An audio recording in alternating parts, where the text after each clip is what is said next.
birth. President Donald Trump is intensifying efforts to appeal to his core base of white voters by downplaying the historical legacy of slavery in the United States and blasting efforts to address systemic racism as divisive. Speaking at the National Archives Thursday to commemorate the 233rd anniversary of the signing of the Constitution, Trump denounced Democrats, the media, and others he accused of trying to indoctrinate children and shame their parents. Critical race theory, the 1619 Project, and the crusade against American history is toxic propaganda, ideological poison that, if not removed, will dissolve the civic bonds that tie us together. The president did not mention the 246 years of slavery in America, including 89 years it was allowed to continue after the colonies declared independence from England. He also did not acknowledge the ongoing fight against racial injustice and police brutality, which has prompted months of protests this year. A former advisor to Vice President Mike Pence has joined a chorus of former Trump administration officials urging voters to deny him a second term. Olivia Troy was Pence's former Homeland Security advisor and served as a member of the White House's coronavirus task force. She said in a new video released Thursday by the group Republican Voters Against Trump that the president was more concerned about his re-election chances than the virus. She also claims that Trump once suggested the coronavirus might be a good thing because it would stop him from having to shake hands with what he called, quote, disgusting people. The White House has adamantly denied it.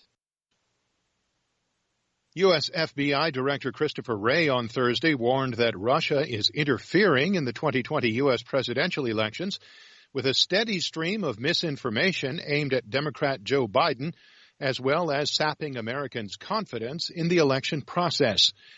Speaking to the House of Representatives Homeland Security Committee, Wray said that Moscow is attempting to undercut what it sees as an anti-Russian U.S. establishment. An effort to both sow divisiveness and discord, and I think the intelligence community has assessed this publicly, primarily to denigrate Vice President Biden and what the Russians see as kind of an anti-Russian establishment.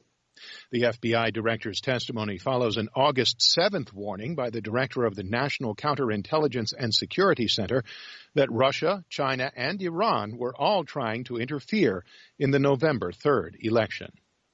The United States has gone ahead with a 3-day visit of a senior State Department official to Taiwan, despite stern warnings from China to abandon the meeting. AP's Karen Chamas reports. U.S. Undersecretary of State Keith Krok is scheduled to meet Taiwan's President Tsai Ing-wen and other senior officials. Earlier in the week, China's foreign ministry warned of serious damage to China-U.S. relations if the meeting went ahead. Krok, who holds the portfolio for economic growth, energy and the environment, is the highest level official from the State Department to visit the island in decades. His visit follows a high-profile visit in August by U.S. Health Secretary Alex Azar. And just a day before Krok's arrival, the U.S. ambassador to the United Nations, Kelly Craft, had lunch with Taiwan's top official in New York, a meeting she called historic. I'm Karen Chamas. The number of Americans applying for unemployment benefits remains high 9 months after the nation's first confirmed coronavirus case.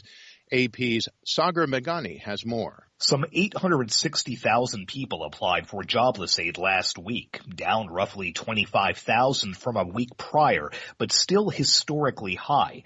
The Labor Department says about 12.5 million people are now collecting traditional unemployment benefits, up from 1.7 million a year ago.